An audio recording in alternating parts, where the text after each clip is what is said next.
어제 열린 경찰청장 후보자 인사청문회에선 세관 수사 외압 의혹이 도마 위에 올랐습니다. 마약 사건에 관세청 직원이 연루된 의혹을 수사하던 담당 팀장이 용산에서 이 사건을 알고 심각하게 보고 있다는 말을 지휘관에게 들었다고 증언한 건데요. 해당 간부는 그런 말 한 적이 없다고 부인했지만 MBC가 확보한 당시 대화 내용에선 미심쩍은 부분도 보입니다. 손구민 기자가 단독 보도합니다. 인사청문회에 증인으로 나온 백혜룡 경정은 수사 외압 정황을 구체적으로 증언했습니다. 마약 밀수에 관세청 직원도 연루됐다는 수사 결과에 만족했던 서장의 태도가 돌변하며 갑자기 용산을 거론했다고 했습니다. 경찰서장께서 용산에서 이 사건 알고 있다, 심각하게 보고 있다, 그 얘기를 했을 때는 머릿속이 하얘지는 그런 느낌이었습니다.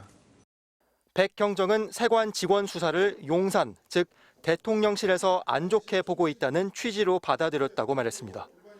2주 뒤엔 일면식도 없던 서울청 조병로 경무관이 전화를 걸어 관세청은 빼달라는 취지로 요청까지 했습니다. 조병로 경무관은 임성근 전 사단장의 구명 로비 의혹 창구로 의심받는 해병대 단톡방 멤버를 통해 인사청탁을 한 의혹을 받고 있는 인물입니다.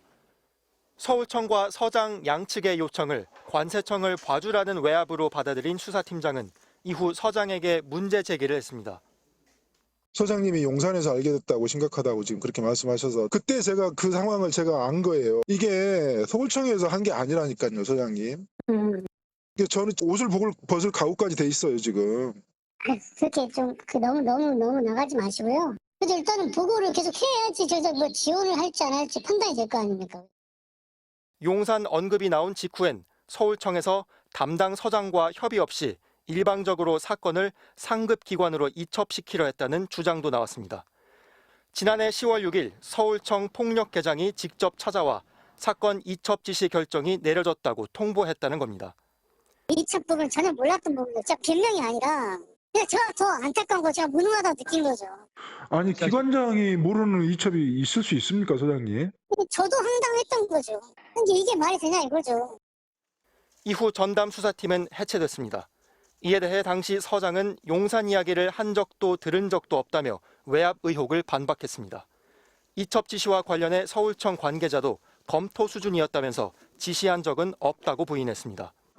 야권은 수사 외압에 용산이 관여된 제2의 최해병 사건이라고 의혹을 제기하고 있는 가운데 공수처 수사로 외압의 실체가 드러날지 주목됩니다.